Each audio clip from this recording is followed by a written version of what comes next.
Welcome back to another episode. As you can see, Kenny is back on the bench with a ignition cover missing. That's because in today's episode we go from this to this. So we have the old ignition cover and the also old ignition cover, but this one has been modified a bit. As I've mentioned in previous videos, I've drilled some holes in here because the HPI ignition system needs some extra cooling. So I've just went for 4 little holes. I still need to find something, some metal mesh perhaps, to stick it in here so dirt doesn't get in and hit the ignition system. I think I will find something, but I will still have to go to the store to get it. But that's not what we're doing today, because today we are fixing this worm gear. As you can see, one of the tabs is completely bent over. My guess is that this is an old part and it's a bit worn, and also the little barrel piece that holds the cable probably vibrated a little bit and got out of the first piece and then fully pulled on the last piece that is bent here, as you can see. So the cable was all the way up here and the clutch was not engaging because we were just pulling on this metal piece and not actually the worm gear. So we have a new cover and a second cover to reinstall and remake this worm gear. These are the parts we are going to need. I bought them from a kit at our partners at JMPB. It's a full kit. It has the plastic insert for the worm gear, the actual worm gear and the lever, the adjustment screw, nut for the screw, spring, the little ball that sits behind the adjustment screw, also a rubber gasket, and the locking pin for the spring. So down here you have this hole, which on the original cover is broken. So I was running this without a spring. If the clutch springs are strong enough, it's not a big deal, but this helper spring actually helps if you have some weak springs. So the idea is we have to hammer this into this hole, but first I will probably heat this case so the hole expands a little bit, so I have a little more room, and then lightly hammer it in. Don't go all crazy because, as you can see, they have a tendency to crack. So some light heat and a little bit of persuasion should do the trick. So we're going to start with just that.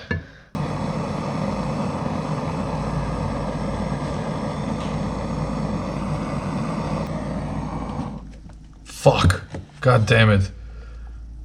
I was just thinking about this.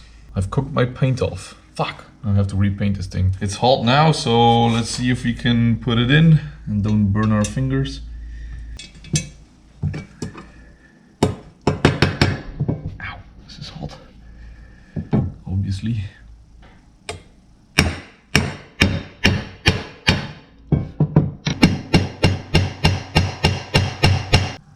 I think I'm going to stop here.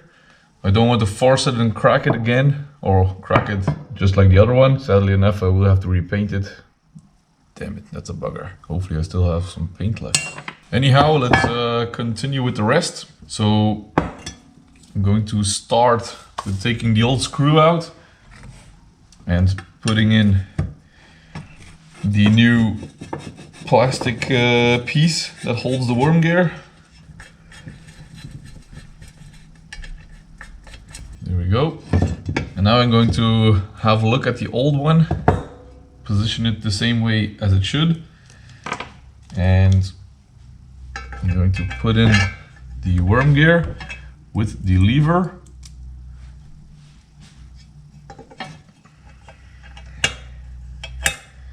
Goes in like this, so that's not good. And then I'm going to just continue rotating it. I actually have to rotate this one 180 degrees. So it goes in. No. So basically just put in the worm gear. As you can see, it has some flat sides here. That's what holds the lever in place. So I'm going to rotate it and rotate it out and engage it again at another position, and then try to place the lever on. But as you can see, it fits like this, but if you rotate it out to engage the clutch, the worm gear is almost completely out of the housing, which is not good. So take it off again. One teeth further. It's all the way down. This is a bit better, but I think I can get it even better. As you can see here, the worm gear comes out when you actuate the lever. So what I want to find is the sweet spot where if the lever is at 90 degrees, like we have here, I want to have the same amount of threads exposed. If you can see, we have more space here, so I'm going to try and put in one tooth further. There we go, drop it all the way down, and I think that's actually too far. Oh fuck. This might be it. No, this is the same like we had.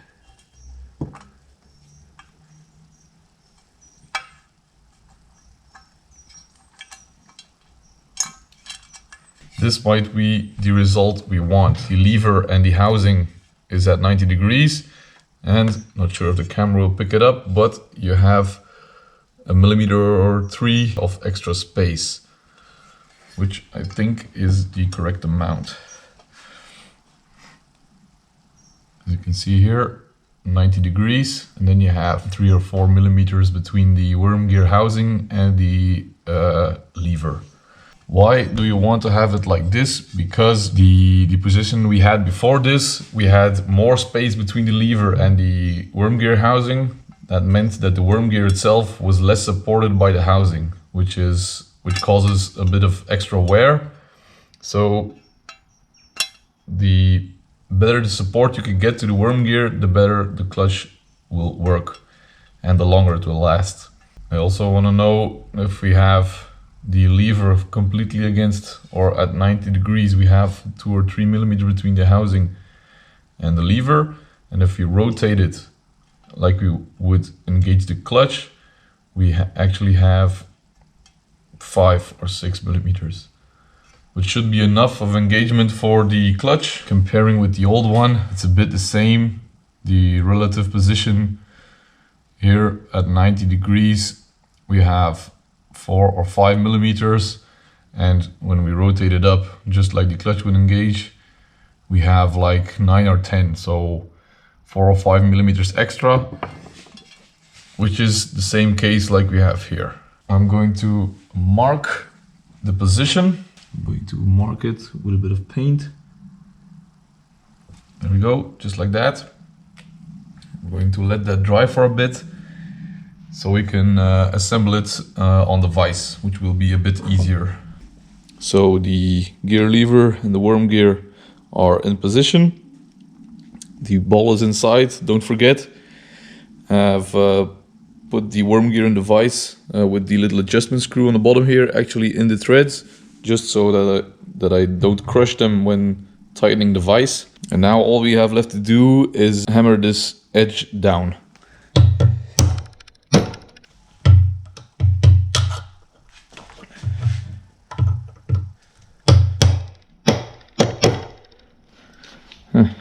I'm going for a different approach because the worm gear is actually flipping inside the vise, which is bad. I'm just going to try and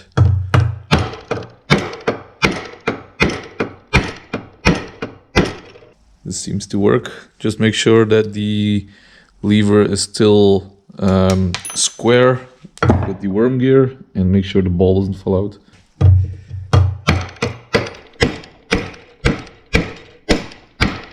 The gear lever and the worm gear are now one piece. I'm going to try and push some of the sides back in because the ball can still fall out. Perhaps just like this, and then hammer it down.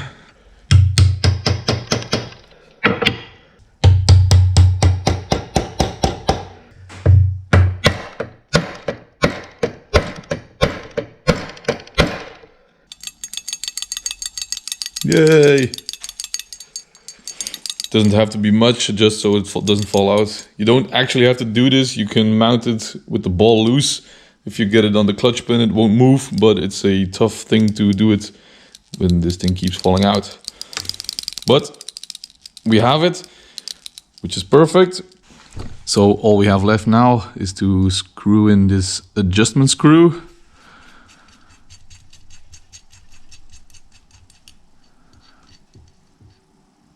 We will have to fine tune it on the bike. And the locking nut. There you go, just hand tight for now. And then we can slide this thing in. We have to get the worm gear housing back out again, so you can rotate it fully in. Screw this one back out.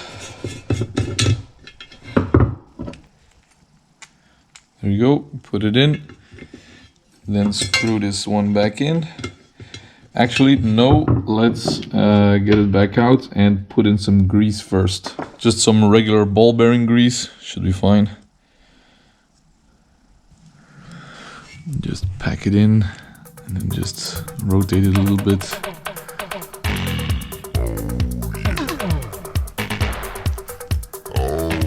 You can't grease this thing too much, but it just gets messy pretty quick. Put it in the ignition cover. There we go, nice and tight. Because this one has to go there, so.